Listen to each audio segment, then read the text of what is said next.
order of business is the approval of, let it be noted all members are present. Oh, opposed. Oops. First order of business, approval of minutes of various meetings. Is there a motion? Move it. Oh, I'll second it. Moved and seconded. Any discussion? Well, I move it. yeah. Alderman Vitale and Alderman Rankin. Thank you. All in favor? Aye. Opposed? Carried. Item D. Well, 2 and 3 are related. These You are. can do them together, Mr. Chairman, that's Yep, fine. resolutions. We're not gonna act on these tonight, obviously, because we have to wait for the public hearings. The first one is Did you for say sale that's of final? property at 68th Street, why that's up there 1706 final? 68th Street to United Health Services of Delaware for Behavioral Health LLC. And item 3 is the sale agreement with the Community Development Authority in the city of West Allis, agreeing to sell that land. City, Community Development Authority has their hearing tomorrow night. We'll have our hearing on the 16th. So there's no action taken until after those hearings are held, but if there's any questions, Correct. Mr. Chairman, the CDA can only sell land after the common council approves it. That's what number 2 was on there. And then number 3 is the purchase and sale development agreement. The council also has to approve that. That's why they're in there. So we're gonna give you a little background information.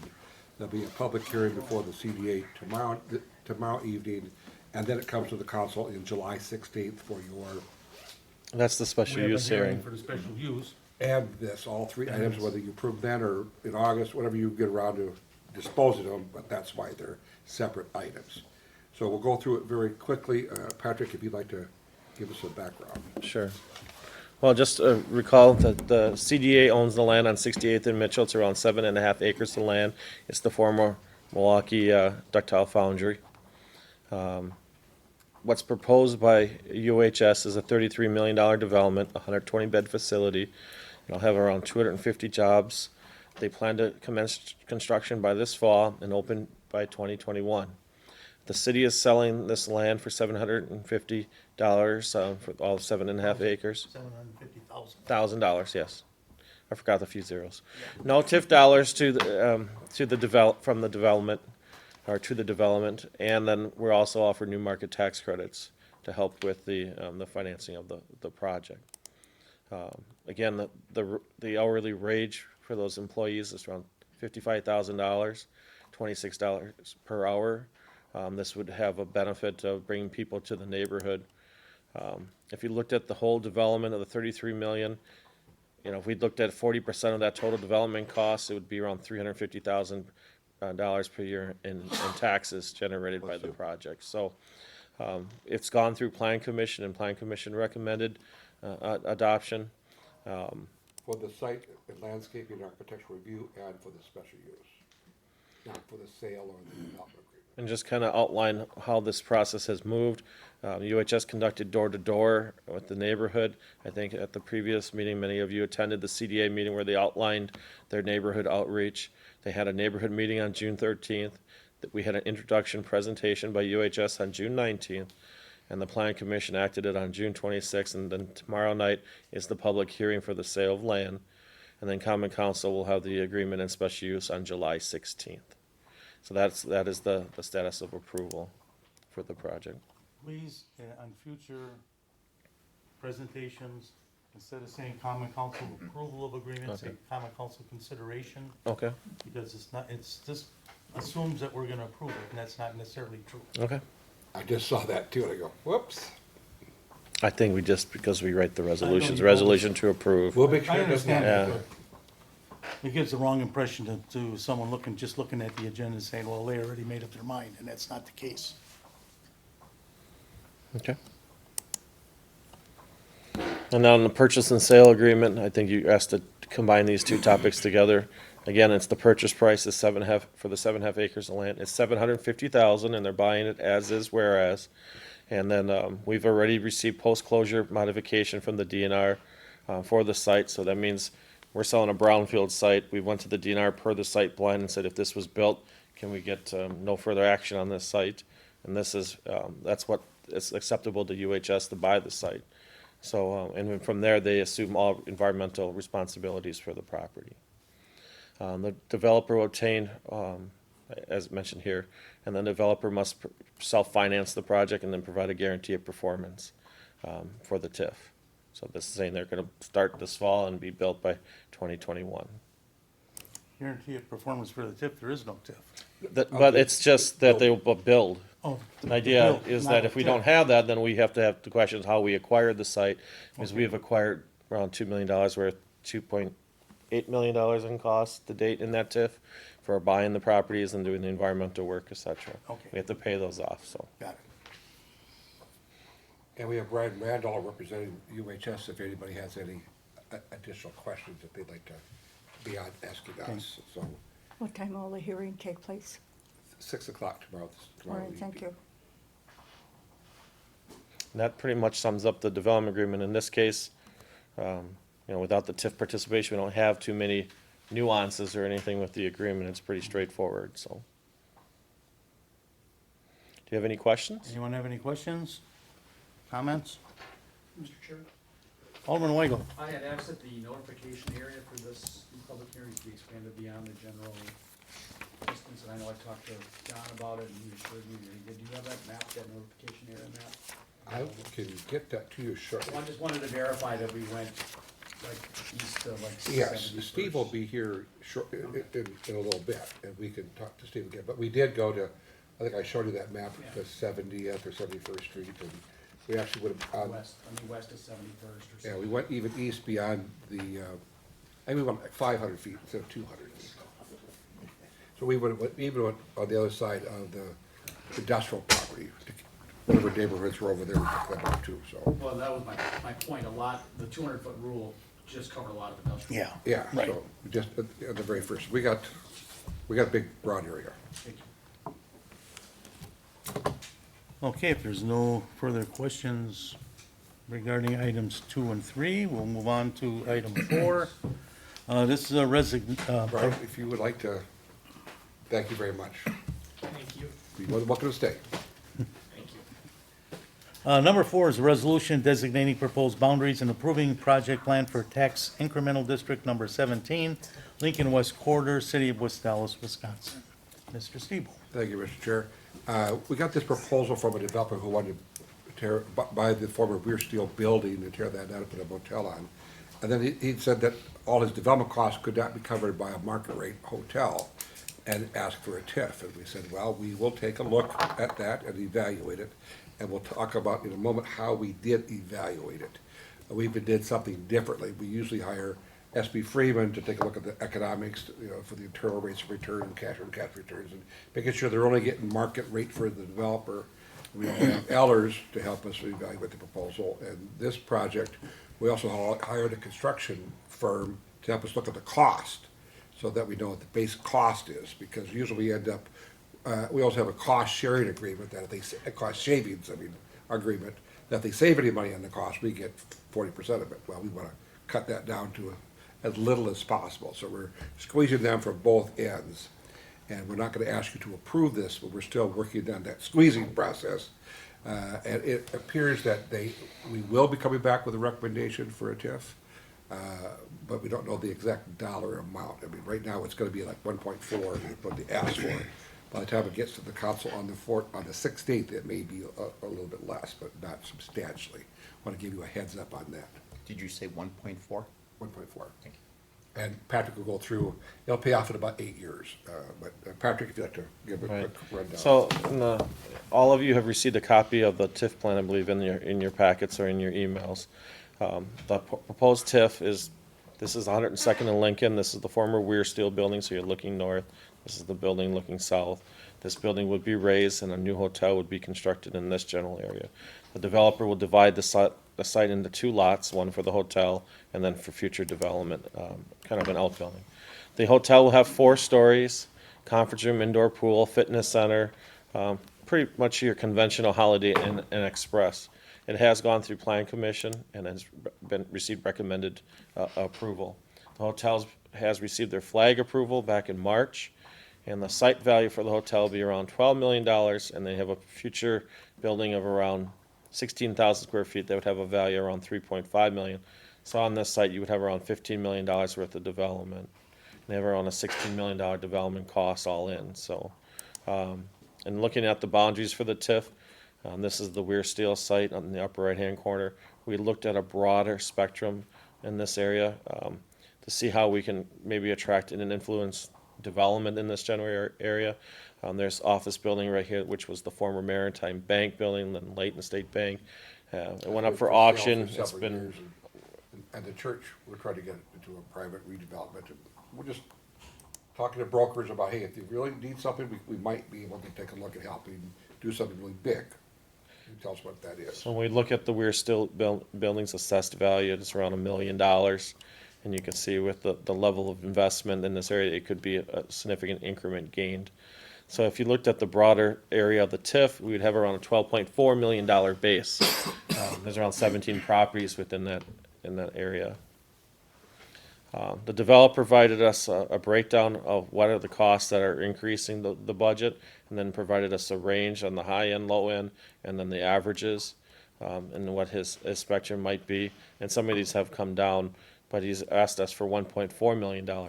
But uniquely on this chart, he also provided us a community impact, that if people were using this hotel and visiting our community, if they would spend $200 in the community, whether it's in the hotel and then going out to eat or shopping in the area, this could have an annual impact of around $1.9 million in our city. I think that's a pretty significant, plus the room tax dollars. So we had SB Freeman review the pro forma and found the request to be reasonable from the developer of $1.4 million. That means based on their returns and the equity going in and the internal rates of return, we're all marketable. The Concord Group reviewed the construction costs and found that within the range that they were, whether it was high or low, they were in that market variance, the plus or minus range. And then the Hospitality Group found that the market study for the hotel, or adding this hotel to our community, would not impact the one on South 70th Street. That was one of the ones that was with that other one to be developed that we were concerned about. So, Common Council, again, consideration will be August 6th.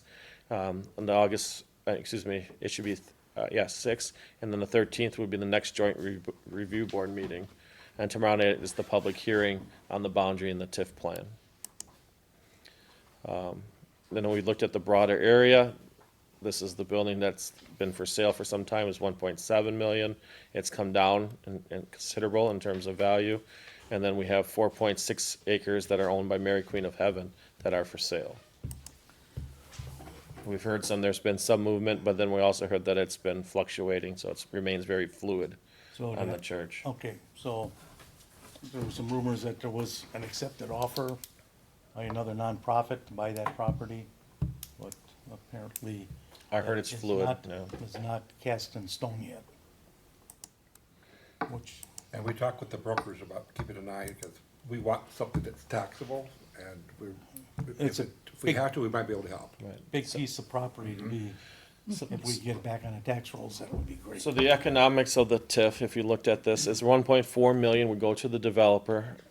That's subject to change as we negotiate. The budget for the TIF includes 750,000 for additional economic incentive in the area, whether it's for the office building or maybe some development on the Mary Queen of Heaven site. We put an earmark amount of money in the budget to do that. Or for small business in the neighborhood, or housing rehab in the neighborhood, yet to be determined. And then we also included 250,000 to do like we've been doing on other TIFs, a half-mile radius to help fix up properties, a 250,000, a loan pool, and then a public infrastructure, 250,000. We don't know what that could be yet, but there could be some impact to our infrastructure in this area, and we're planning ahead. Particularly with Pete Daniels, looking at that transportation movement within there, if something needs to be fixed, the TIF could finance fixing it to the specifications of the city engineer. Or a public bus shelter or something like that. So, and then administration, that's the cost to administer the TIF.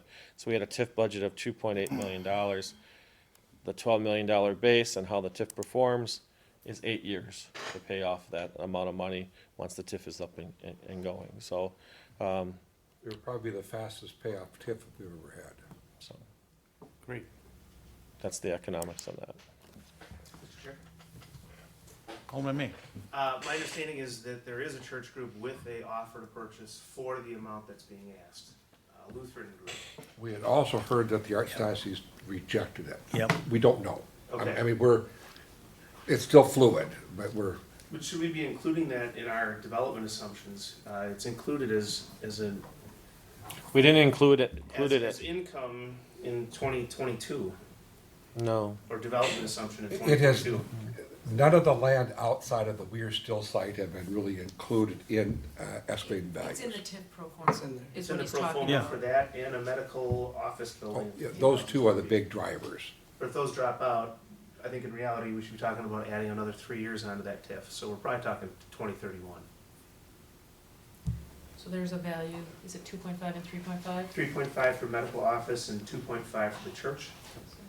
Oh, I forgot about the church, so we did put a value in there. So we. The good news we is it's just- still closed at a decent time, but And I actually got the question for Alderman May today, and we did a couple rough numbers, and it would be basically about 1 more year per development. So if the medical office building didn't happen, it would be 1+ years extra instead of 8 to 9. Yeah, it's not And a then big for the deal. church, 1 more year, so Yeah. 3 years Yeah, difference. not a big deal. And then I got a question on the residential rehab. We put these in our TIFs, but my understanding is that program has not been very successful. It's not being used. It has been more popular. I've signed off on a number of them this year. You have. Yes. I can get numbers for you on that. That'd be great. Is that, loans, grants, or both? It's loans at 2.5% interest, 0% for the first 2 years, and then we usually do a 15-year period, a term on that loan. Okay. For the church property, does that include the school area and the parking lot across the street? Yes. The whole thing? The And whole how many thing. acres is that 4.6, for the whole thing? yes. Okay.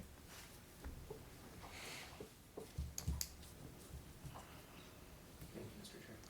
Anything else? Any other questions regarding item 4? Not, we'll move on to item 5. That's discussion on the response to the request for proposal submitted for 6771 West National Avenue and the adjacent parcels. Mr. Chairman, on this site is the 6771, the white building we refer to it as, and the former Perfect Screw site, how that land mass will be redeveloped. We issued a RFP to get development, particularly after we took off some of the siding to see if the state would designate it as historic. And if they do, it brings a lot of value to the project. They can, depending on what goes in there, it could be between $2 million and $4 million in tax credits. So it's a very valuable commodity. And so what we're gonna go through is we've received 3 proposals. 2 of them were for the white building and the Prestell Tank site, and one of them was just for the Prestell Tank site. But I'll have Sean go through those 5 proposals. Thank you, John. Like John had said, we put out an RFP and received some responses. You can see the white building located in the corner of 68th and National here. And then the remainder of the site that also went out as part of the RFP is the adjacent sort of 3.1 acres of space. This includes the Perfect Screw building and then a few other vacant parcels. You can see, below here, we've had some renderings done. We were sort of in a phase of would a developer even be interested in this property and that type of thing. And so the Zimmerman Group put together a rendering of what the building could look like if the siding were removed. It is, all glass behind that siding, essentially. There's about an 8-foot high, brick area, and then the remainder is glass. So you kind of see one of the proposals actually kind of showed what it could, just to show the amount of glass, I guess, on it.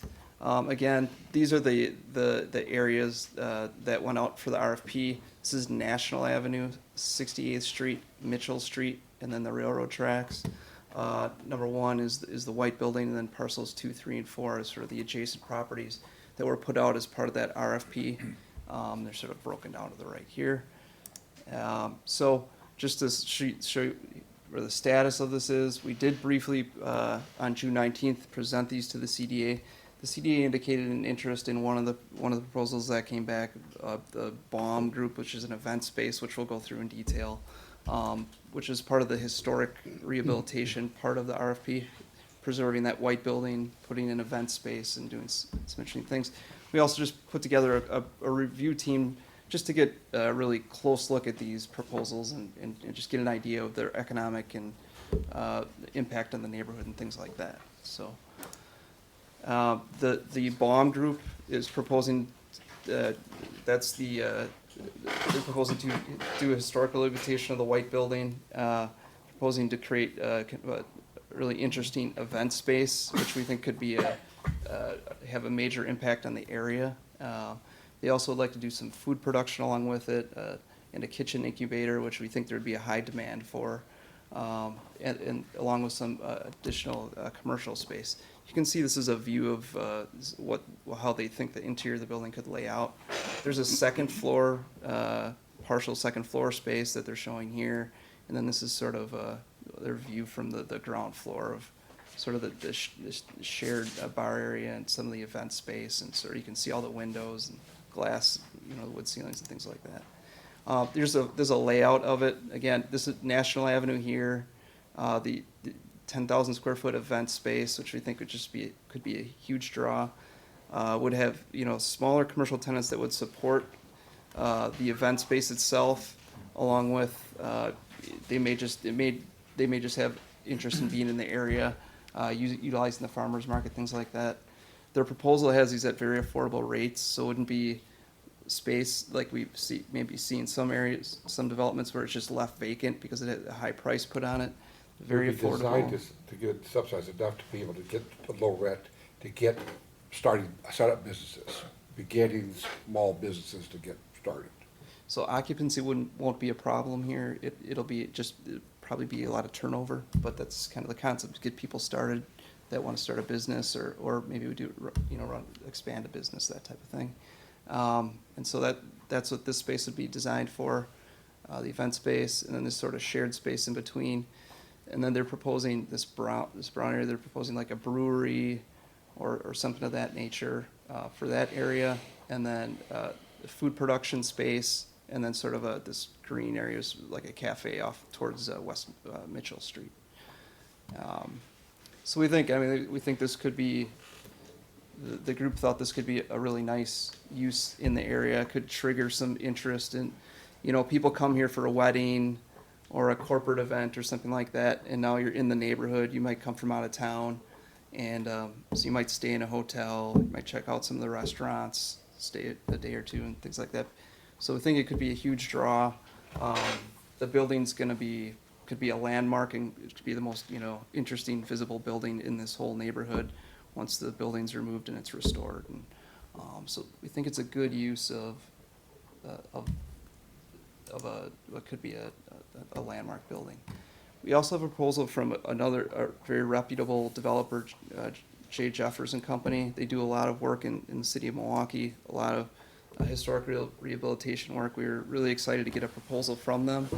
Their proposal is for 81 units within the building. It would essentially be a building within a building, because in order to get the historic tax credits, they'll have to preserve all the windows and sort of build inside.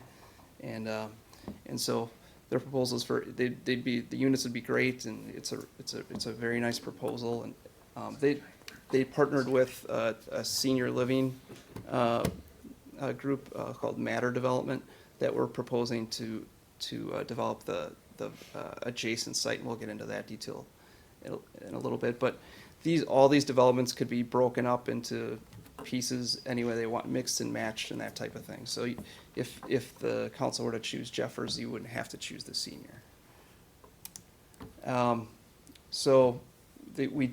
review team did conclude that we thought that the BOM proposal was the best for the use of this building and for the neighborhood itself. Thought it could be a catalytic thing for the neighborhood, and so that was the recommendation that came from the review team on the historic rehabilitation aspect.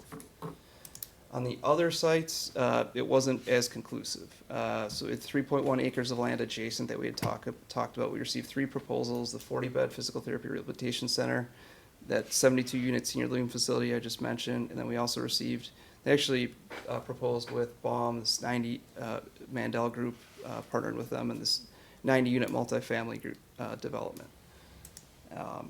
Again, we could council could choose to mix and match in any, you know, any of the, within any of those. But the 40-bed physical rehab center has a $10 million estimated taxable value. They are asking for $1 million of assistance. They would pay us a decent chunk of money for the land. And one good thing about them is they could begin construction upon completion of the development agreement. And they would add a lot of employees to the area, up to 150 employees, which is a nice, a sizable dent. We're estimating that taxable value, the development cost we think is about 17 million. But they originally approached the city about building a single-story building on a 5-acre parcel. And then we told them, could you get a smaller building and go up, and we pay the incremental cost. And that's why, and we'll talk about that in closed session, is why they're asking for any money at all. But go ahead. Yep, and so the question just was, with this one was, is this, you know, it's a nice use, you serve a need, good taxable value. Just, is it, you know, just a question of, is it right at this specific location up along National Avenue, sort of between the farmer's market and the event space? And that's something that came out of it. SB Friedman has evaluated all these proposals, and their conclusion is they would need more information before they could weigh in. Number two, this is the senior living proposal, adjacent to the white building, $12 million value, $2.8 million in assistance requested.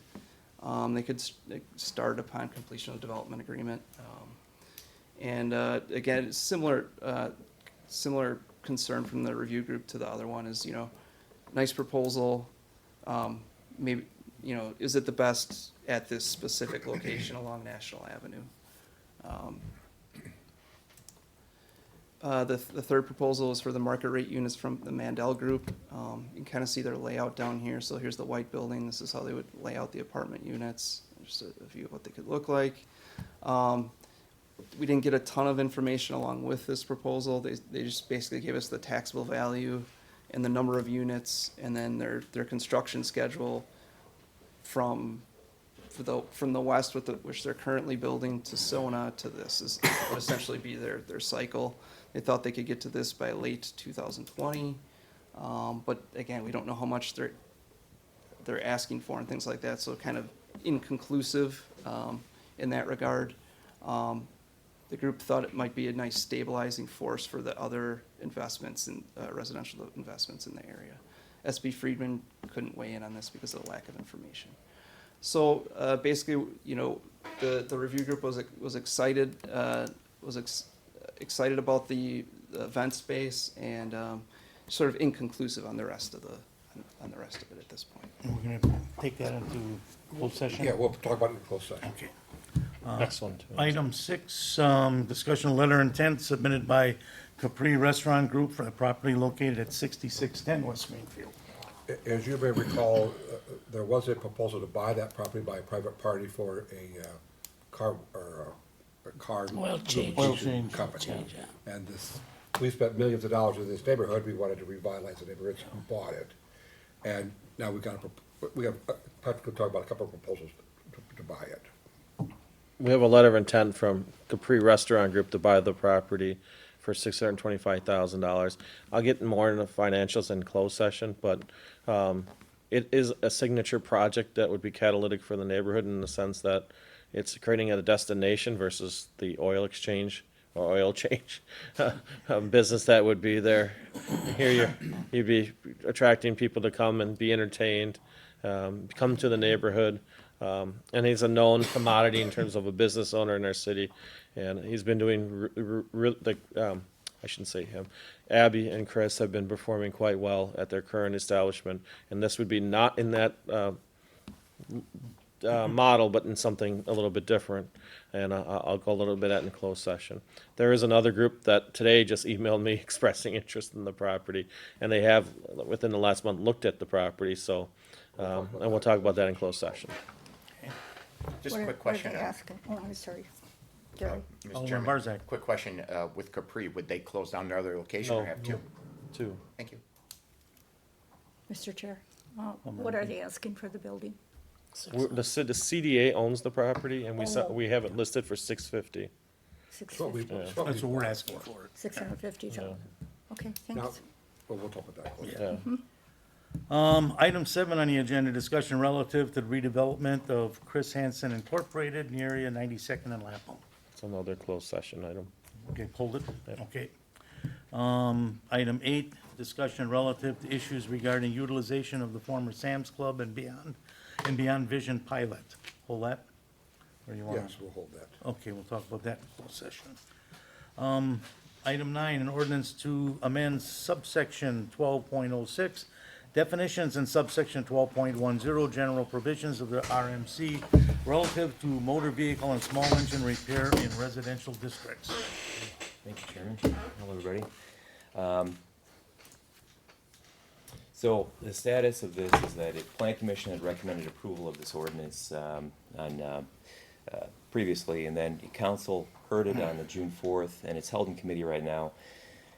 Our City Attorney, Cale Decker, has indicated that, after considerable discussion of the last safety and development meeting, there was discussion about nuisances and concerns from, I think, various districts about auto repair, and who should be performing that. So Cale was saying that the ordinance could be passed in its current form, and he was looking at updating the nuisance chapter to better strengthen the city's position in terms of complaints that are obviously generated in various districts throughout the city when you get a person that's running a business out of their garage, and cars are coming and going, and they're revving engines all hours of the night, like we heard at the Safety and Development Committee meeting. So We from may our, be suggesting that you hold tonight until we do get the nuisances, so that way you could have them Yep. together to see if it makes you comfortable or not.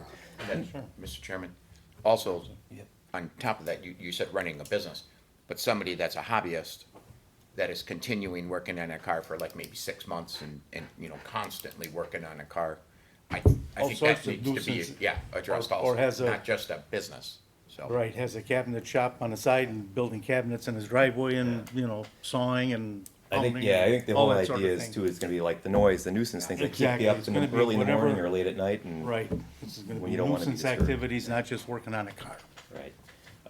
There were two aspects of the actual zoning ordinance that I think could, any of it can be changed, obviously, but I mean, two parts that seemed to key in at the Safety and Development Committee meetings that, we updated some of the wording here. The item being repaired must be owned by the occupant of the home or a family member.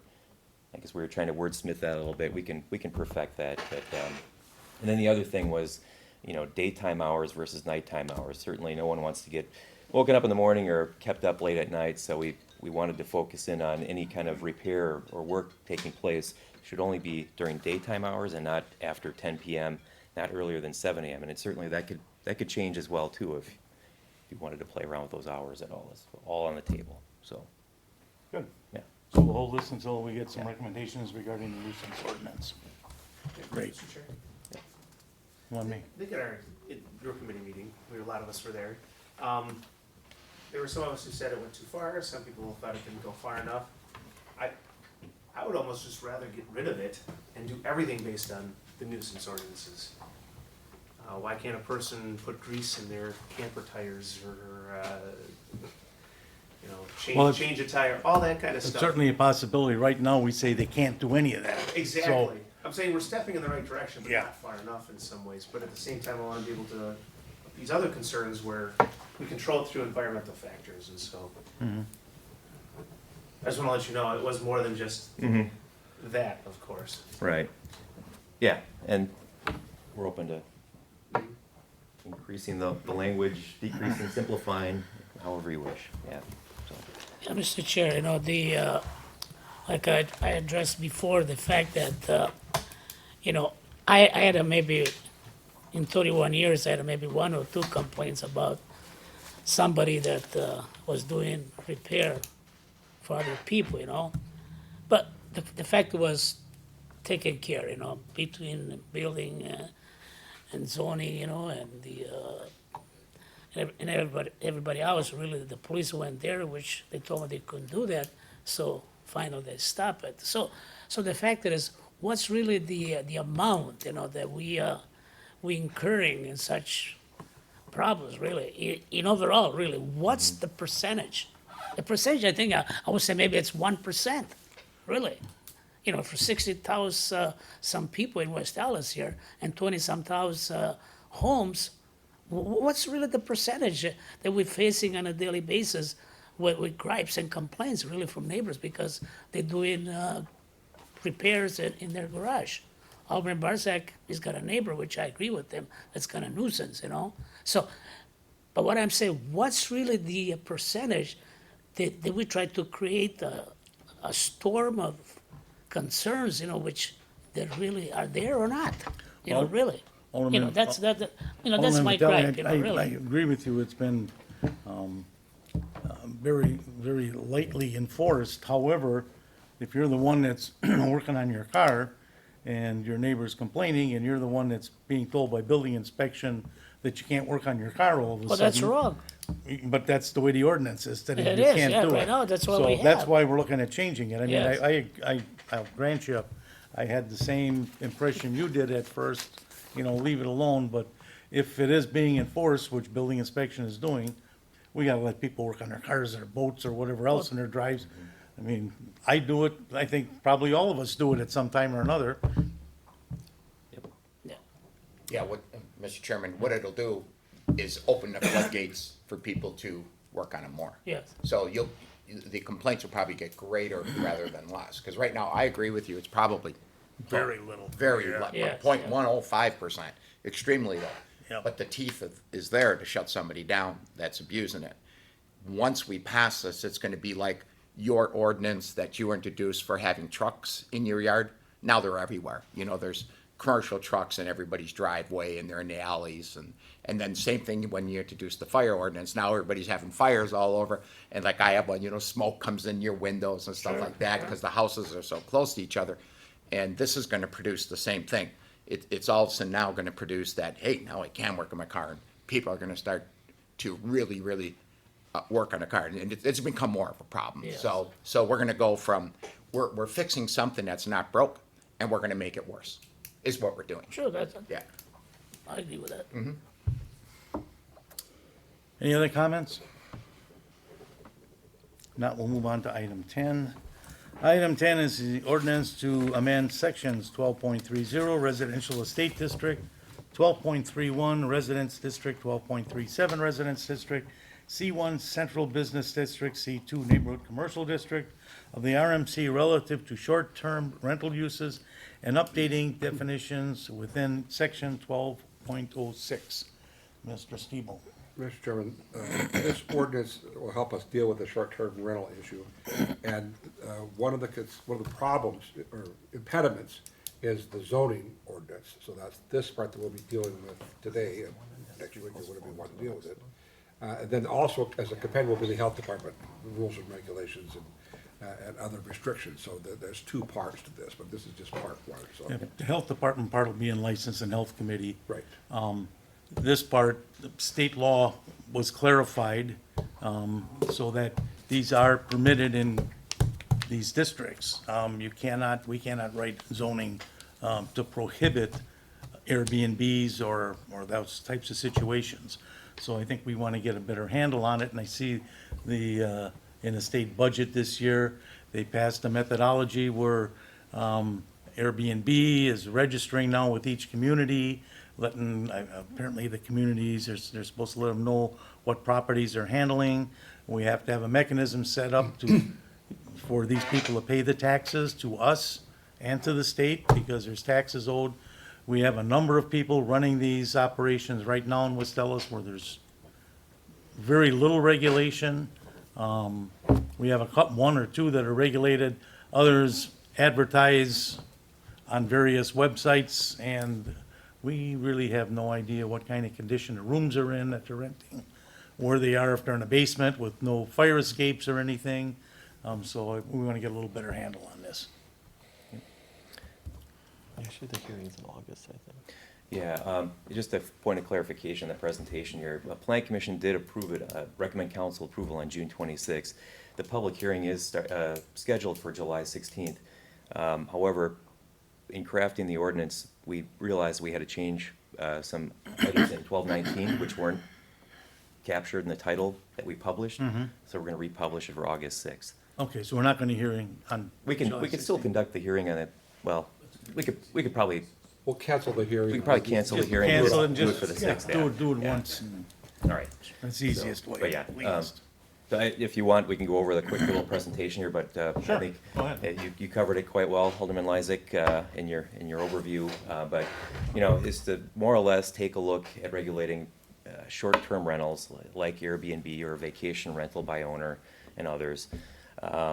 It's a very popular and growing trend as an alternative to hotels.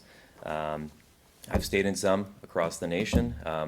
It's a nice alternative. You're staying in someone's home or a very nice Yep. condo in some cases, and there are some very good experiences that we've had in them. I So, have too. Yeah. And as Alderman Lysick mentioned, the state law has changed. It does allow us to regulate short-term rentals, but we're prohibited from banning them outright. Some communities did that early on, and the state grabbed hold of that and changed all that. So we can still regulate them, but it's tethered somewhat. We can't just flat out ban them. So we're looking at updating our zoning ordinance to basically update the definitions. Right now, we classify things as a tourist home, which includes bed and breakfasts and so on. But that is definitely a different definition than what a short-term rental is. So we're gonna take a look at creating a little bit more efficient language within our zoning definitions, which is gonna emulate the state definitions.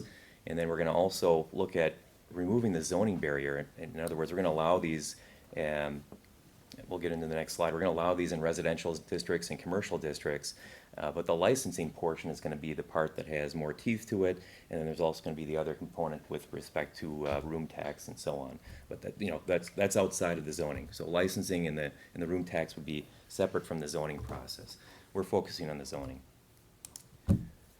So in addition to updating the definitions of bed and breakfast and hotel motel, we're also gonna be adding definition for short-term rental and tourist rooming house. Basically, a tourist rooming house is any or all lodging places other than hotels and motels, bed and breakfast, in which sleeping accommodations are offered for paying tourists or transients. A tourist rooming house is a type of short-term rental.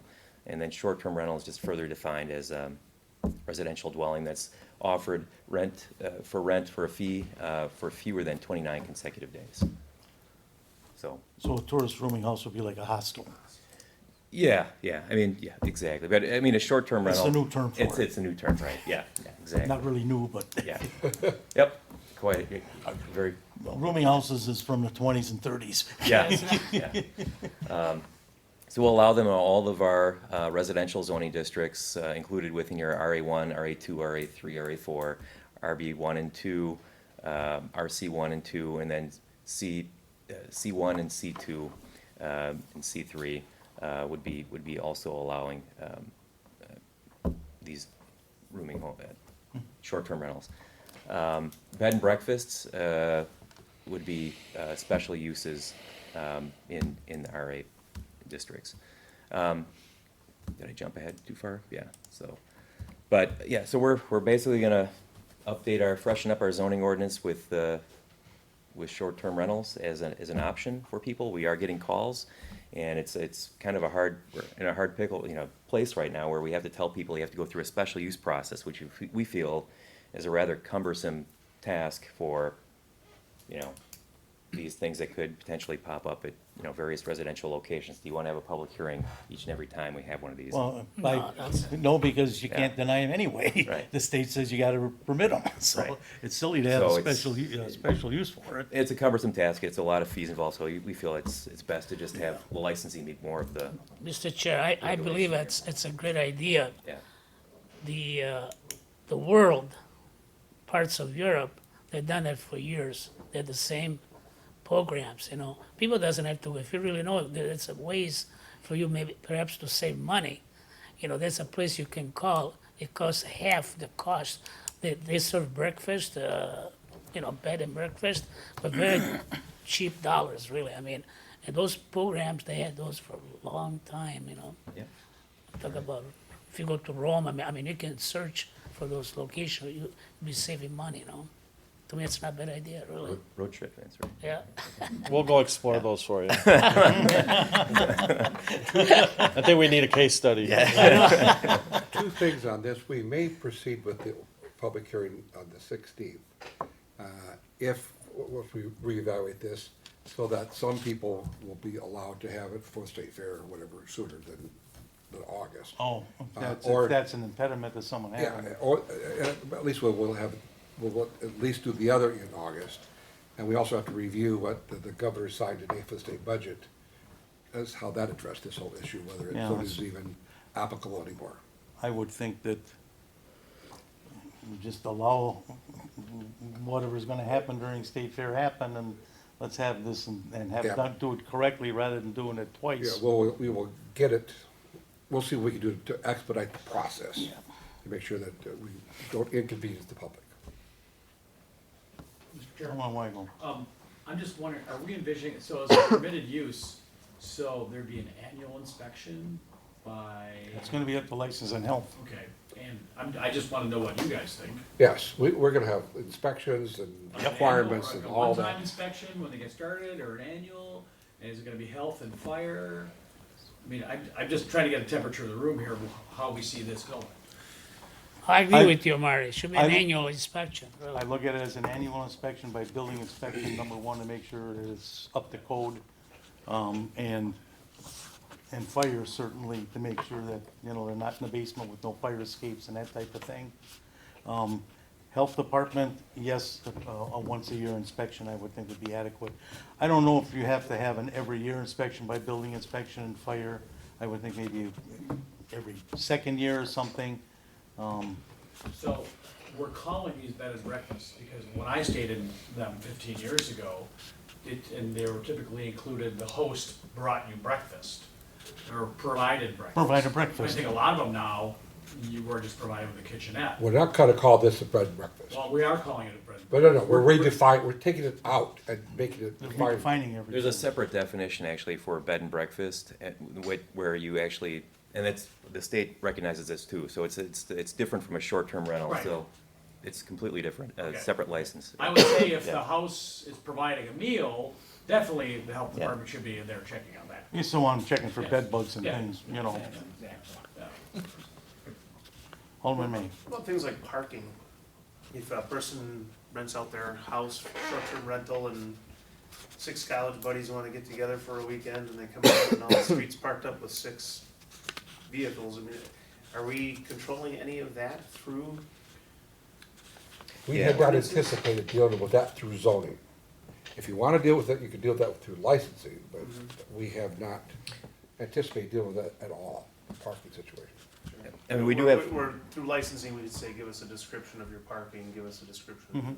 yeah, I mean, we do actually have parking requirements for bed and Build- Bed and breakfast. breakfast, So yeah. we would be updating that as well. That's actually So one of the include a reasons parking why we're requirement gonna have to rehear it in August. We have got parking Yeah. requirements for the building, for the house, but not separately, additional parking requirements for the short-term rental. I'm thinking if I lived near State Fair, I'd love to rent my house out and offer lots of parking up front. for Rent it out whoever next wants to stay. July. And parking Patrick's here. Does it include parking? State fair parking. Separate charge. $20 per half Yeah. hour per. Yeah. Do we have any idea how many we have right now? That's a good question. Marty, you did looked some- at, you Marty did some research. looking Well, up. actually, I looked into it, and you might have seen this in Governing Magazine a couple issues ago. There's actually a service that offers, there's a company offering a service to municipalities that we could sign up for, the city could sign up for, and they would scan the literally dozens of these online, whether it's VRBO or Airbnb. Because there's a lot of them, and some of them have specialty markets, motorcycle groups, Yeah, bicycle which, groups, families. yeah, Marty found the bicycle groups and that. Yeah. I looked and I found the Airbnbs and the VRBOs and that, and saw that there's a number of them in West Dallas. Really? But Yes. Marty looked and found a whole Oh, lot yeah. more with Yeah. bike groups and Yeah, that. there's a Like 90 or lot of opportunity, we live in a very fluid world right now. Yep. I'll tell you, my neighbor, the guy who bought the building next door to me, is a foot doctor downstairs and 2 apartments upstairs. He wants to Airbnb one of his apartments. Yeah. I know, I think you probably, all you guys all know Kegel's Airbnb his apartments above the restaurant there. Is he? West Elm Street, he does Yeah, very well he does, yeah. Airbnb above the, Right. over on Beecher Street. Yep. So, I mean, those are two very respected businessmen in the community. That doesn't mean they're all gonna be like that. Exactly. There was a house just a couple down from my own house. They were renting That was out. an Airbnb. I didn't even know it. Yeah, we Yeah. searched those. And we saw it, yeah. We Yeah. did that Your research. neighborhood. Also, I was like, wow. Yeah, I know. I was surprised when I looked it up. I go, holy cow. I didn't realize we had this many in West Allis. And we even talked about, we were talking about this for fee. I think one of the ones that's for, there's about for the cycling community, for the tours, bicycling tourism community. There's one called Warm Showers, where you don't even charge. You just offer a warm shower and a couch or a bed. And the idea is that you're just giving back to the cycling community, so. Well, yeah, if you're an We- avid we- biker or something, sure, yeah. But we're I not can see that. regulating that, cause they're not charging. Cause we said specifically here for a fee, right? Yeah. So it's time, Yeah, it's time Yeah, to it's start. time, yeah. right? Something, we need to make it allowed Oh, yeah. and With Right, and- regulations. eyes on it, not our thumb, not our foot on the floor. Yeah, just so Get it's, the tax dollar. Yeah, you just wanna make sure people are safe where they're staying. yes. Can I just see All what right. districts are those proposed in? All the residential districts? All Yeah. of Maybe. them? Yeah, all the residentials, yeah, Yeah, I yeah. just wanted to see what Yep. was again. Thank you. Even my old age, I can start making money now, you know? But that's C3 and C4. Well, and the thing is, we're gonna have a problem, I think, letting people know that they're in their neighborhoods.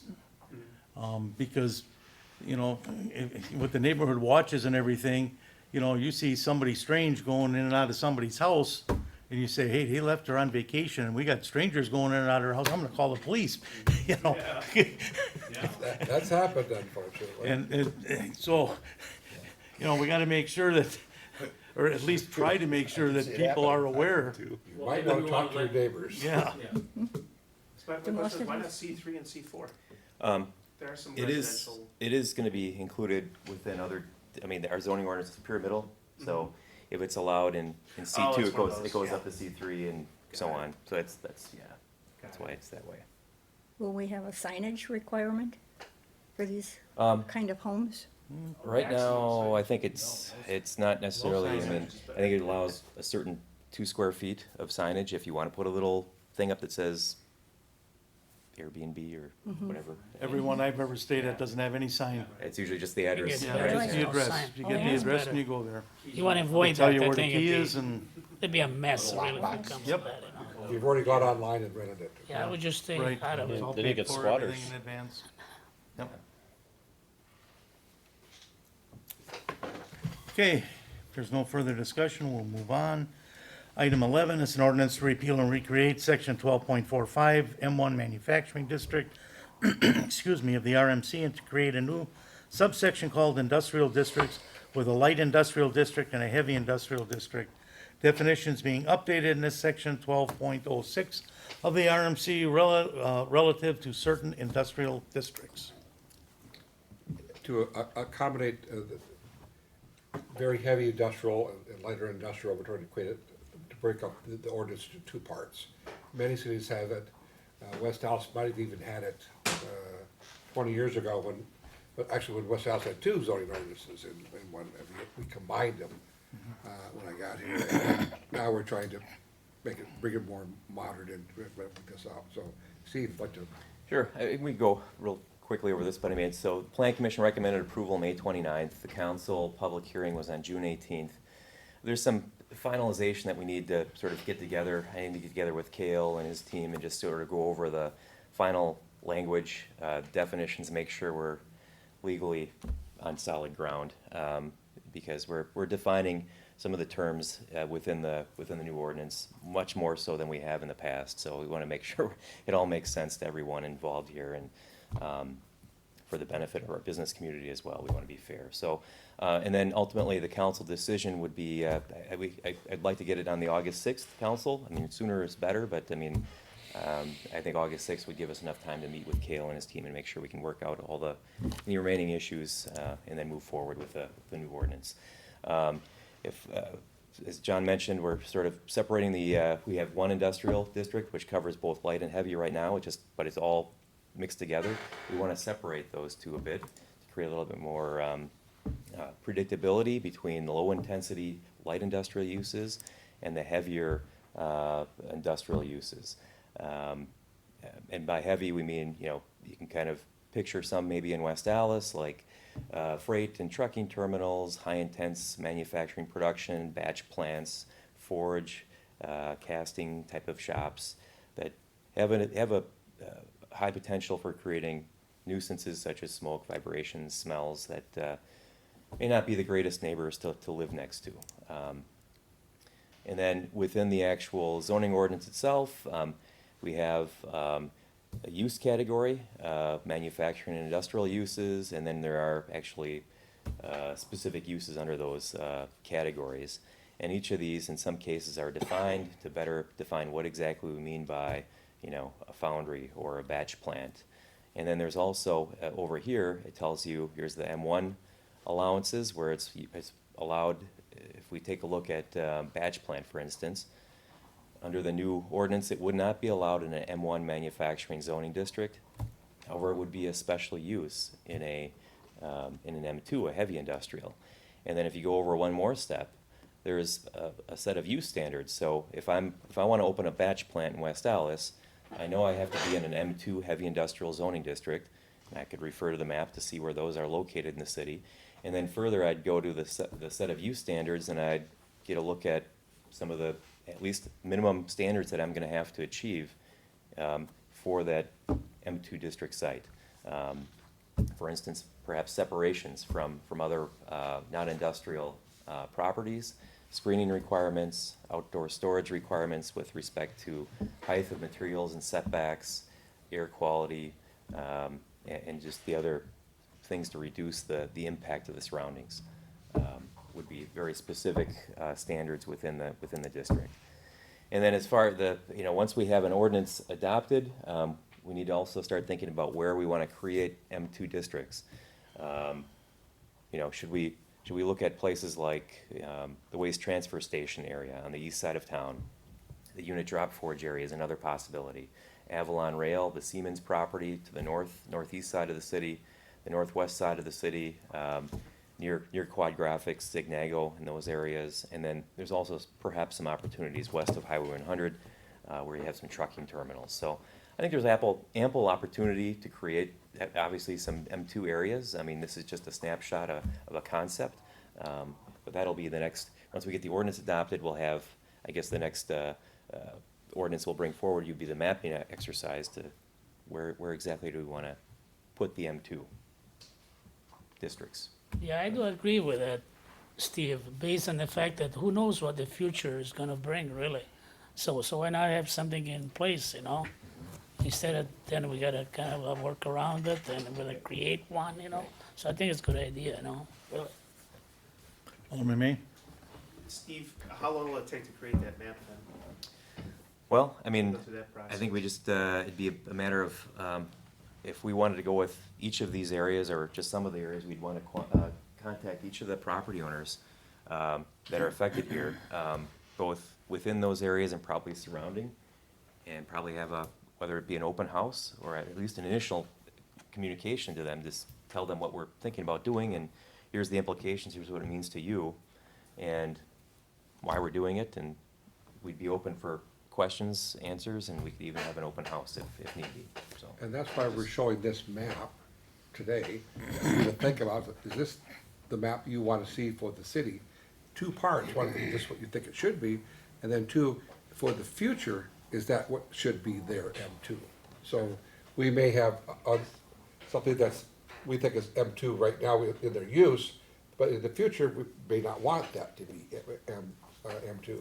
Or we could rezone it, or keep it at M1, and then they're not conforming use, but they can continue to expand and continue to operate, they continue to do that. That's kind of what we're looking for as direction, is what you want to have. Well, What's your thought process? that's my purpose for asking. We can have the language all we want in the ordinance, but it doesn't mean anything until This is what the rubber we get hits a the map road. going. Yeah. So I don't wanna wait too long on it. I mean, Yeah. is it So we're something gonna- we can start doing our meetings in early September, when Yeah, people if are you- back to their vacations, maybe by late September, early October? Adopt a map? I mean, to me, this looks like a decent map, first blush. But And the key issue, is, all of these are M2.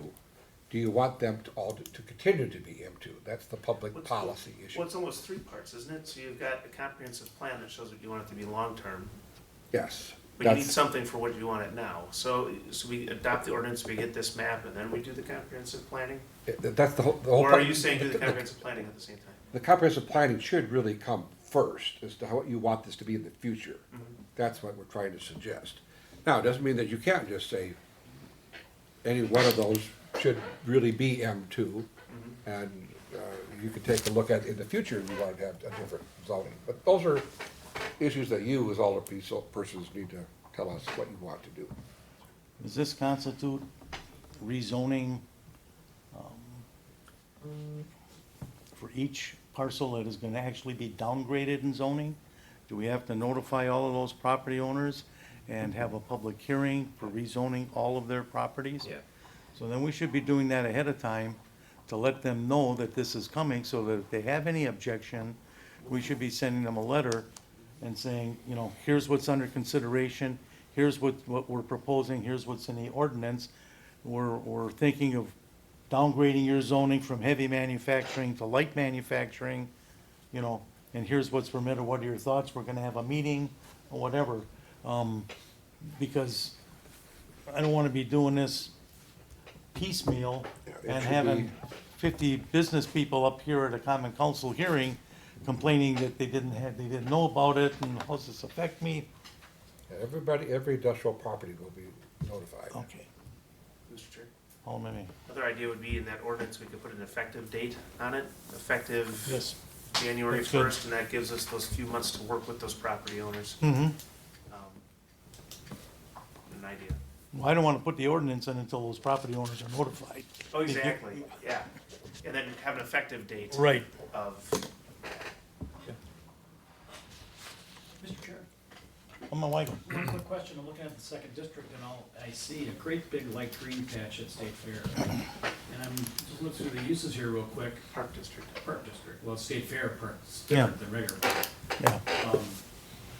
Do we wanna talk about concert venues or race venues?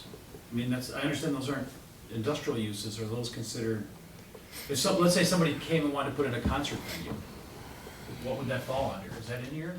Assembly. If it's state fair, first of all, It's- We don't have any control. don't We have no jurisdiction. control over that, I get that. Yeah. I get that. Well, but what if somebody wanted to come and do a concert venue somewhere else in our community? Well, I Is think that we'd be. Is that gonna be an M1? I don't know exactly where it's gonna fall right now. In fact, I mean, it could fall in an M1, but it may even be in a separate district too. We're gonna be working with our city attorney's office on the bigger Entertainment district. change of the zoning ordinance in general, the citywide, all of the districts. something like that's probably gonna be a C4, but we'll talk about that at a later date, because Maybe, that's community, yeah. original, commercial.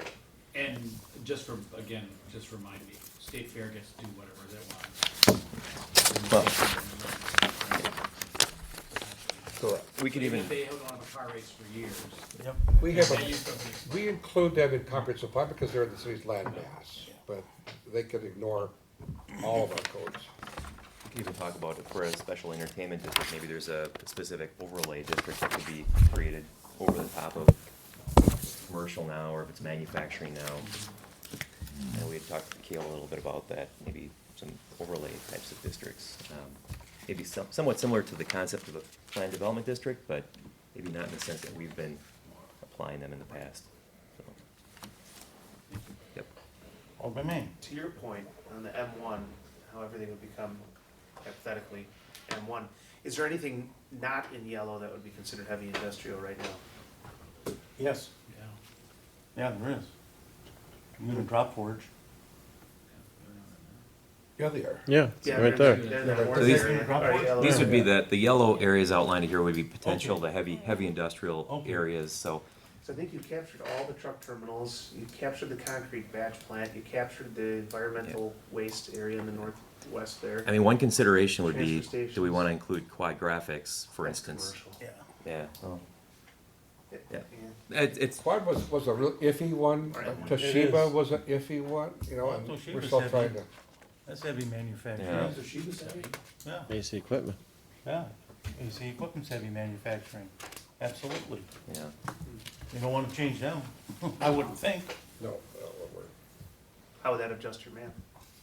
Not much, actually, I think I just need to go a little bit further across the street here. Yeah, it's not much. It was just an approximation here. Yeah, we it's were not- kicking that same issue around, trying to figure out where does it, Yeah, you know, could you hear it? Well, if you can hear it, that's definitely heavy manufacturing.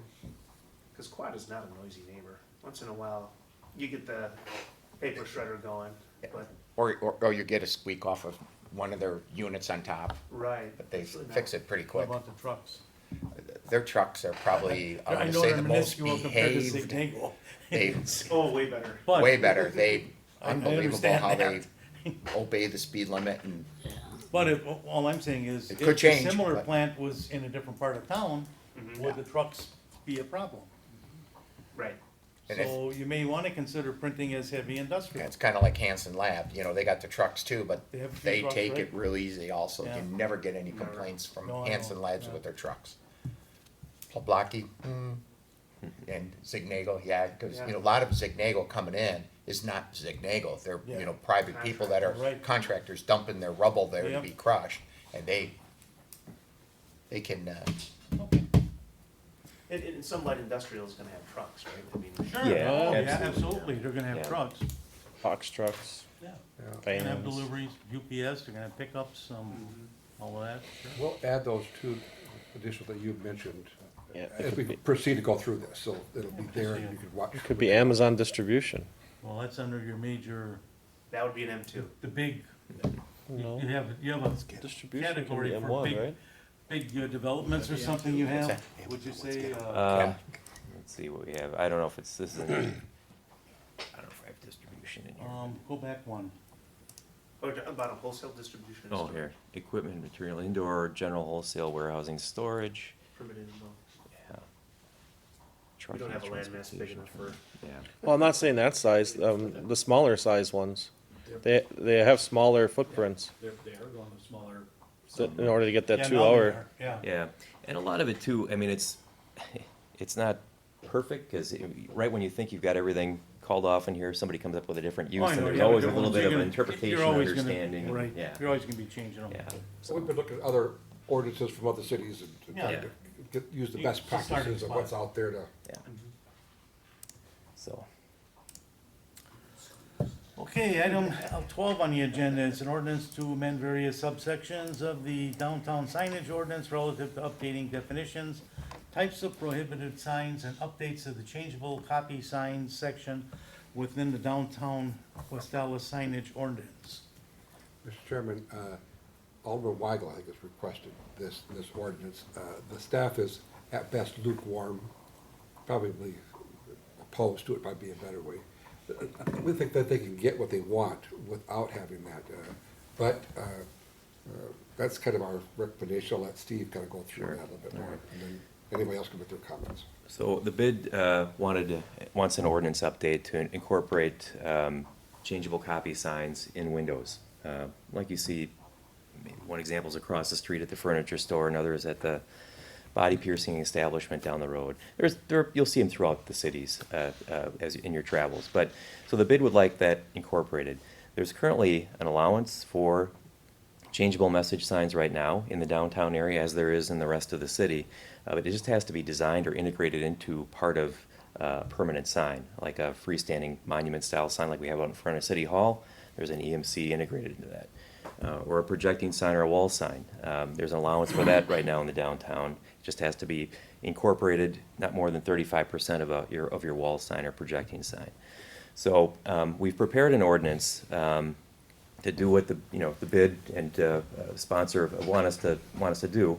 Should council not agree with Plan Commission's recommendation for denial, this will come before council on July 16th for consideration. As far as the ordinance goes, though, what we've done is updated some of the definitions of what is a window sign. And it's basically any sign that's applied or painted or affixed to a window or placed inside the window area within 2 feet of the glass on the inside of the business. It faces outward from the building so as to be seen from the street or the sidewalk. We've also updated our definition of flashing, which is a sign whose illumination is not kept constant in intensity at all times, or and which exhibits changes in light, color, or animation. For the purpose of this sign ordinance, display at intervals of 3 seconds or more shall not be considered flashing. So what we'd like for signs to do, if the council should decide to approve this ordinance, would be that if you have a window sign that has a message displayed upon it, that message should hold for 3 seconds before it changes to the next message, and so on. There are also additional regulation that no more than 20% of your window area can be signage, window, the EMC. Which we have that for all windows. Which is that way now. You can only have one EMC per business, so if you want one sign that says one thing and another sign that says something else, well, you can only have one per business. And the message should not flash, it has to hold for 3 seconds, and there's gonna be some brightness limitations that are built into the signage ordinance as well. No more than, I think it's 3-foot candles, and there's a way to measure that based on the ambient light, and there's a interesting mathematical formula with square roots and all kinds of fun stuff to figure that out. But, so what the Plan Commission was not for this ordinance when we presented to them on the 26th. They made the opinion that they didn't feel it was fitting with the downtown or the aesthetics or the image of the city, and they felt that the existing sign ordinance allows for window signage and allows for an expression of, I think my slides got turned around here. The existing ordinance allows for both commercial and non-commercial speech, business identification and advertising, and it also allows for changeable copy signage in the downtown. It just has to be integrated as part of the your main permanent sign. By adding window signs, it adds additional clutter and reduces the aesthetics and image of the downtown, which is a Main Street community. And the ordinance amendment doesn't preserve the unique or historic character of the downtown. So that was the basic rationale that the Plan Commission wants to forward to council for consideration. It is akin to, from best planning perspective, it's like the rope lights that were on there. You go to a low-income neighborhood, you get that. We think this flashing lights is the same thing. That's why we're recommending against them. Mr. Chair, I had somebody approach me in my district, which she's on 63rd and West Beloit Road. She was claiming that vehicles going west were not able to see her business, because going west, there's no much visibility. So she asked about putting one of those banners, standing banners within her property, and then I thought for a while it was a good idea, but then I kind of digested, and I was not really thrilled about it, I mean, I figured, well, if everybody would pass this type of ordinance, the space, it's not like a Pewaukee. I mean, I see them in Pewaukee areas, I mean, some of the business has those, they fly, they swing back and forth, and so people, I mean, you get attention on that.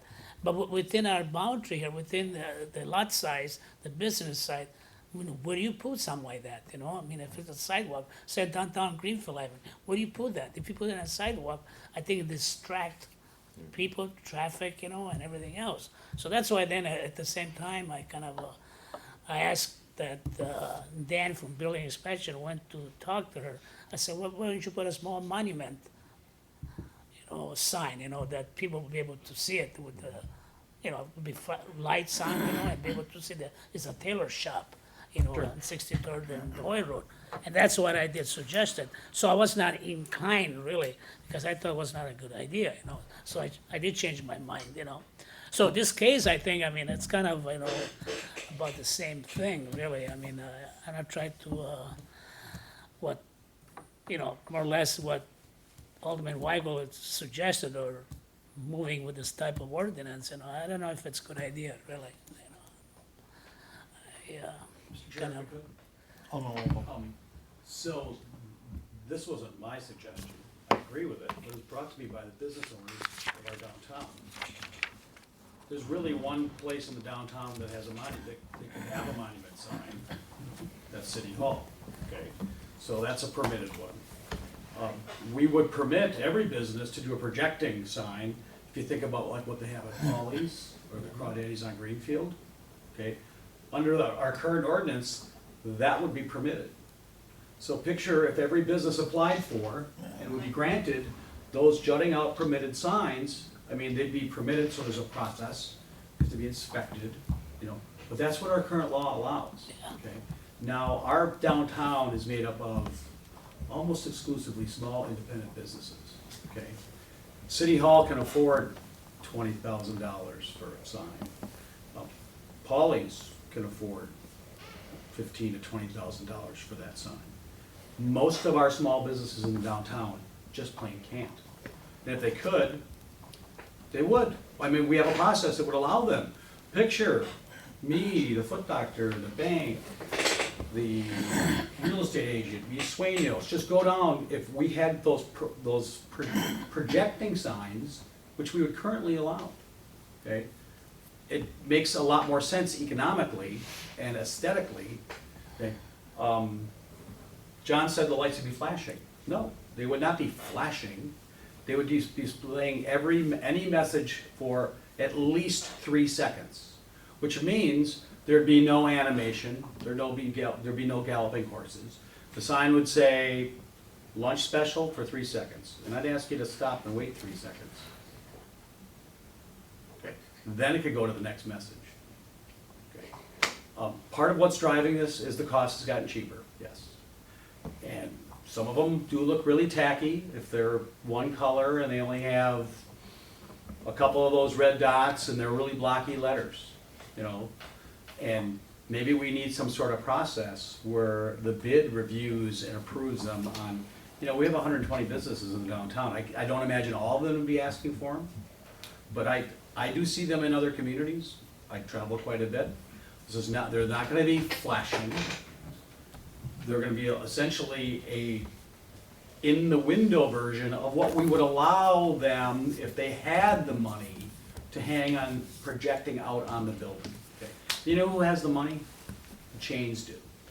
You know, these are the signs you see at Applebee's and, you know, when you travel around, you know, you see them at Ruby Tuesdays or Red Robins, you know, I have to think about my business. The small businesses in downtown can't afford $15,000, $20,000, $25,000 to go through the process of hanging a projecting sign. That's what we're asking for here. You know, hold it if we want to come up with some other solution. I just recently told you that if we had a bid, come up with a design review committee, you know, because it really just struck me that we would allow these, we would allow them as monument signs. Okay, there's only one lot in the downtown that you can put a monument sign on, that's City Hall. There's And no we room have here. one. There's no room. City Hall government sees the value of it, right? Yeah. We have one out there right now, it's doing its job. But we're preventing our small businesses that we say we support. This hasn't What's been this? introduced. Pardon? This hasn't been introduced at council yet. It'll go before July 16th. It's gonna be introduced Yeah, July yeah. 16th, Yes. so we can't even act on it tonight. Yeah, it's actually it's not a public hearing because it's. No, in I know, I it's- understand yeah, that, but just- we yeah. can't act on it if it's not introduced. Right. Right. It hasn't Yeah. been We're just, officially yeah, referred but to. you know, it's good, so you can act if you want to recess or hold it. Yeah, exactly, I understand that. I guess my question is, I lost over it, how big a sign are we talking? We're talking one per business, and how big a sign? No more than 20% of the size of the window that it's in, okay? Okay. So that is 2 windows right there that we Yeah. see. So you could put one in there and be no bigger than 20% of the smaller pane, okay? Okay. Unless you had a really big piece of glass, single pane piece of glass, you're not gonna get a very big piece in. And if you look at our downtown, we have a very poorly enforced signage thing right now. Oh, probably, we poorly enforced all over. Yeah. The 3-second dwell, I I think, is see, important. I see people with rope lights, I see with rope lights on nice places too, with rope lights around the entire building, and we, Highway 100 Lincoln, there's a bar there. No, he's That- got his by that's- code. That one's Oh, he's in legit, my code? yeah. Yeah, We but approved that Riverbend one. Shopping Yeah. Center has them all the way around it. Oh, It okay. looks very nice, No, they're not but, right. but they're not within code. Yeah, I think. And I don't wanna the 3 go after second them because they've really fixed up that shopping center. It's a real asset now. It's nice in the neighborhood. I think the 3-second dwell is important. It's not animated, it's not flashing. Mr. Chairman, mixed on this one, not sure yet, but need some thought, but I have this vision of going downtown West Dallas, and now these are inexpensive, so everybody's got one. So I'm gonna be going, that one's 3 seconds, and it's gonna be like, whoa, what is going on down here?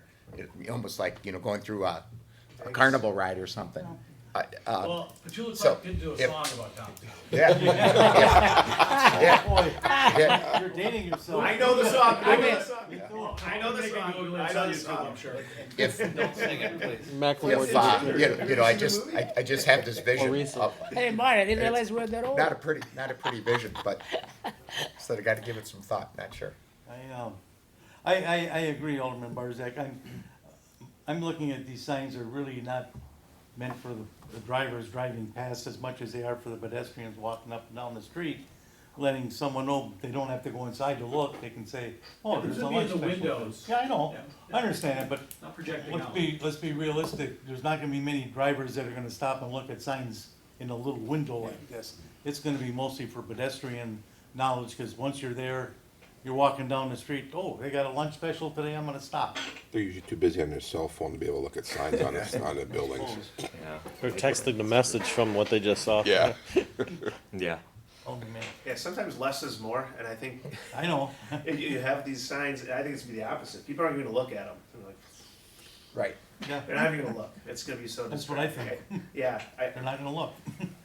personally, I think it's a little tacky, but Well, that's my opinion. But if We you, can- if this is something that is gonna go forward, like you mentioned the pixels, the Yeah. pixelation, how they look cheap, maybe you put a minimum, Yeah. dots per inch that has to And- be maintained and to make maybe it the- look classy. maybe the bid should come in with some photos of ideas that, of what they're doing, what they We want. could do that. To make it a little more graphic for us so we can understand what they're thinking about. And we can say, yeah, we like this, we don't like that.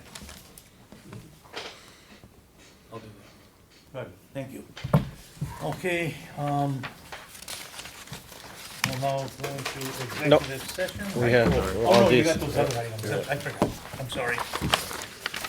All kind of. No, we're not. No, you got these. Yeah. That's what I'm saying. Oh, item E, consideration of, relative to report on redevelopment initiatives. Staff has several items they wanna talk about. We're only gonna be talking about four, J, T, Z, and double B. And there'll be several comments with, several of them within those three. J, T, Z, and double B. Yeah. Patrick? The market, which is the Mandel project, 177 apartments under construction. They're adding the drywall to the buildings now. This part, I mean, this was just in May and this is outdated. So it's amazing how fast things are moving. And then we are working with Mandel on the next phase, which is Sona. They have provided us a new site plan. I was out in Franklin, past the park, where Mandel is building the apartments there. They're pretty far along, they just started this They spring, just started, yeah. and they're really far along. Um, At 76 and Rawson, right past. Okay. They gave us some examples of how they would lay out a new commercial space. We're working with a food and beverage type of business for the corner. They have another food business related, interested in this space. And then they would have another apartment building of a mixed-use variety with a commercial space on one end.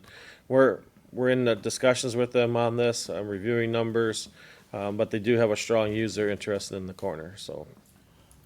I hope so, because I'll be honest with you, if they don't start coming up with a concrete proposal soon, I'd say we look at finding someone else to develop that site. Because we've waited long enough for them to come through with something. This is it, either they come up with something now or we're moving on. That's my opinion. Anybody else has any comments or I concur. Point taken by all of us. this is Highway 100 corridor.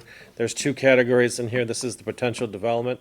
We are working, and we're in, how can I say, the brokers are sharing input to us about a college that has possible interest in this site. I don't have any further details on that. It's a for-profit college. They're still exchanging terms and conditions for this site, but it remains fluid.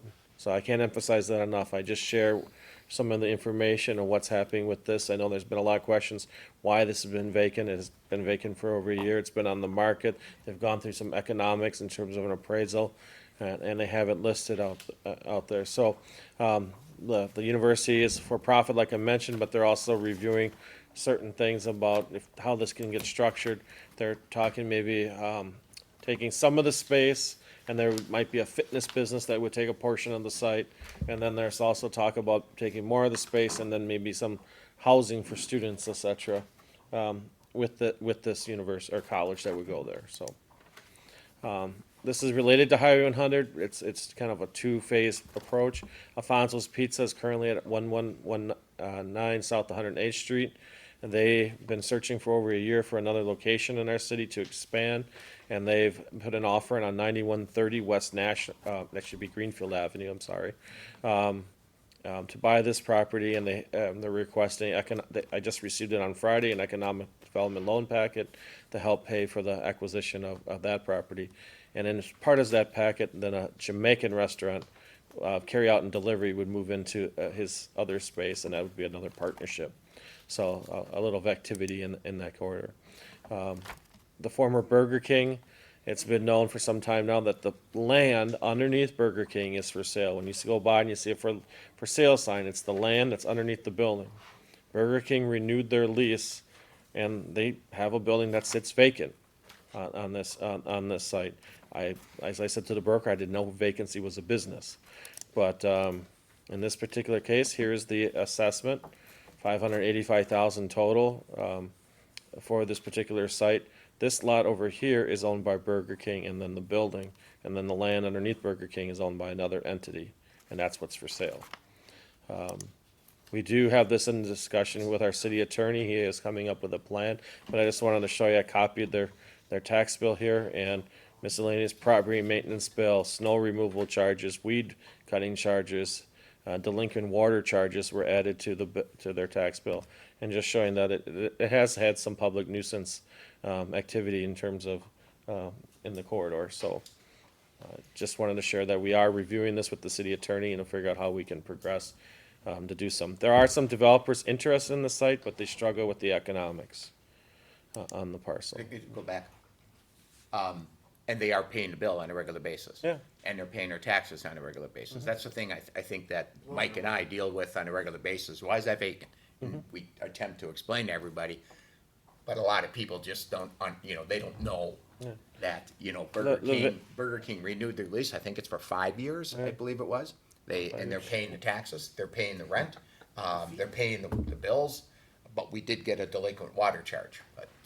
I just, we bring this to your attention, and for the public to drive by there and see that all the time. This is what a business is doing, and keeping it as a kind of a zombie property in a way. So. Yep, still paying everything. We will be coming back in the relatively near future with some action options. Correct, thank you.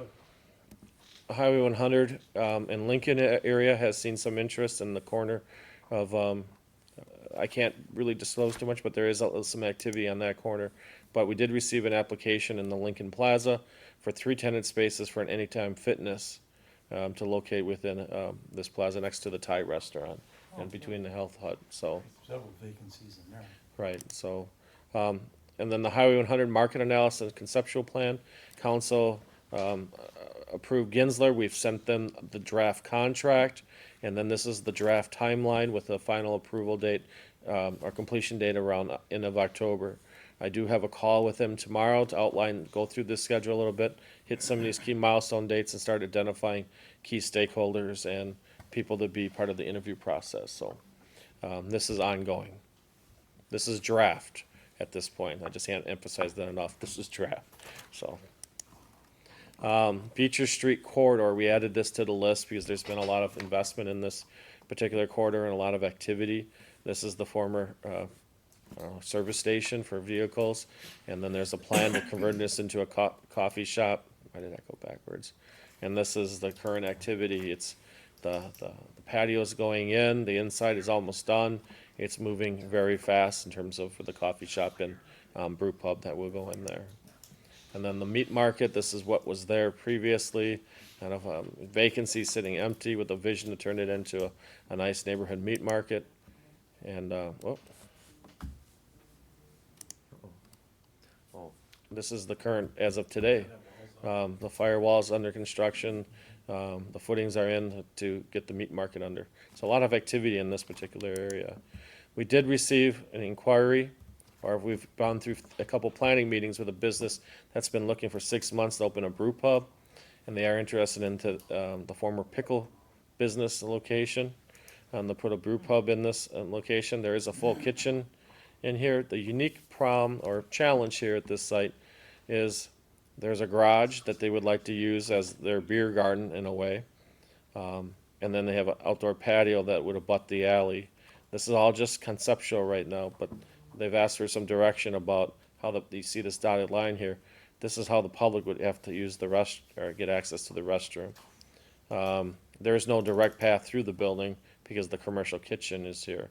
Now this is not uncommon to maybe Wild Roots down the street with their outdoor patio, because if you sit outside there, you get service out the front door and use the public sidewalk to get to their patio. So they asked for some input on this. They would need a full liquor license because this is a brew pub. So they would have cocktails as well as beer that they would brew. That's a long walk, But I bring that to your attention. I think I've sent it to both aldermen for any input that you may have.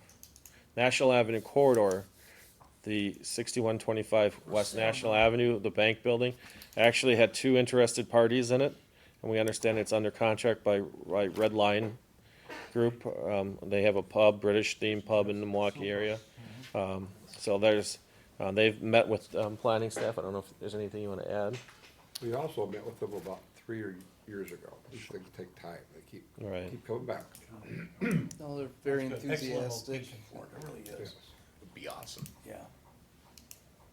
And then, you want to add anything to that one? No. Okay.